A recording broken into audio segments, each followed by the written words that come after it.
Kwa sababu ya jina la mwanaye kutajwa, nitamuuliza swali moja, kwa sababu kwenye hotuba yake aliwahi kusema kwamba kitu kinacholeta kelele zote hizi ni kifo kimoja tu cha Ali Kibao. Ina maana ndio kitu anachokijua yeye kwamba kilikuwa kikubwa kwenye taifa.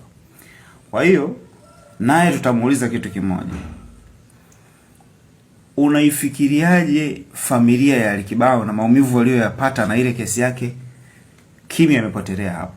Kama wewe kwako issue imetajwa ni mfano tu, kwa Ali Kibao ambao alipotea kabisa inakuwaje?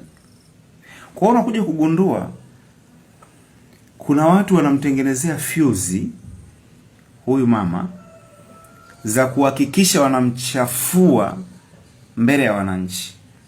Inawezekana mipasuko ya Chadema imeonekana kwa sababu ni chama tu cha upinzani, lakini hakuna kitu kibaya kama mpasuko wa kimya kimya ulioko ndani ya CCM.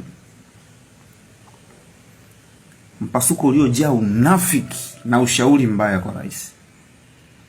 Unaenda kufunga kanisa la nini? Unaenda kuvamia la nini? Watu tumezoea kabisa, tunawasikiaga watu wanasifu na kuabudu usiku na mikesha. Ni swala tulilolizoea. Leo kwa nini? Kwa sababu ya ile price. Unawatandika watu marungu, unamfunga mtu kwa kesi ambayo ukimwangalia tu, yani wakili anavoomba ule muda uongezeke, unamgundua kabisa wakili ana aibu. Wakili upande wa jamhuri, yani jinsi anavoomba, ukimwangalia usoni ile sura yake kabisa unaona ina aibu. Sasa kwa nini vitu vinafanyika kama hivi? Lakini lawama zote hizi haziendi kwa wale polisi, haziendi kwa wale akina nani, zinaenda kwa rais. Yaani dunia inamjua rais wetu ndo mchafu. Kumbe kuna mapuuzi hapa yanamshauri mama wa watu kumpeleka Mlama.